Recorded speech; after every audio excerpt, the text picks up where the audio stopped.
చదవడమే మీ లక్ష్యమా? MBBS సీట్ల guidance కోసం తప్పక విచ్చేయండి మెగా ఎడ్యుకేషన్ మేళా.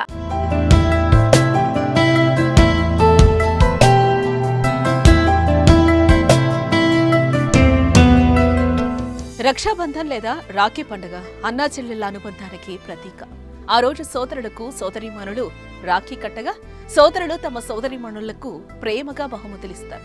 మంచి చెడు సమయాల్లో అండగా ఉంటామని వాగ్దానం చేస్తారు. అలాంటి రాఖీ పండుగకు సమయం దగ్గర కావడంతో సందడి మొదలైపోయింది. మార్కెట్లో రాఖీ విక్రయాలు జోరందుకున్నాయి. తమ అన్నా తమ్ముడికి మంచి రాఖీలు కట్టాలని అక్కా చెల్లెళ్ళు ఎదురుచూస్తున్నారు.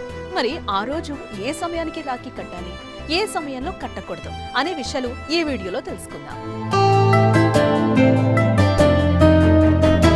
తెలుగు పంచాంగం ప్రకారం ప్రతి ఏడాది శ్రావణ పౌర్ణమి రోజున రక్షాబంధన్ జరుపుకుంటారు.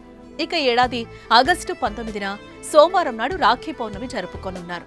ఆగస్టు 19వ తేదీన సోమవారం ఉదయం శ్రావణ మాసం శుక్లపక్షంలో పౌర్ణమి తిథి తెల్లవారుజామున 3:04 ప్రారంభమయ్యి అదే రోజు రాత్రి 11:55 ముగుస్తుంది.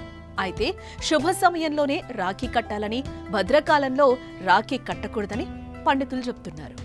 సోమవారం ఉదయం 5:53 ప్రారంభమయ్యే మధ్యాహ్నం 1:32 వరకు భద్రకాలం ఉండడంతో ఆ సమయంలో రాఖీ కట్టకూడదని సూచిస్తున్నారు. భద్రకాలం ముగిశాక మధ్యాహ్నం 1:30 నుంచి రాత్రి 9:08 మధ్య రాఖీ కట్టేందుకు శుభ సమయంగా చెప్తున్నారు.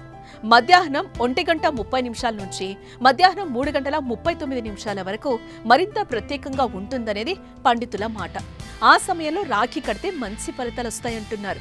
రాఖీ కట్టేటప్పుడు, కట్టించుకునేటప్పుడు ఆ సమయంలో తెలుపు రంగు దుస్తులు ధరిస్తే మంచిదని, దీనివల్ల విశేష శుభ ఫలితాలు కలుగుతాయని అంటున్నారు పండితులు.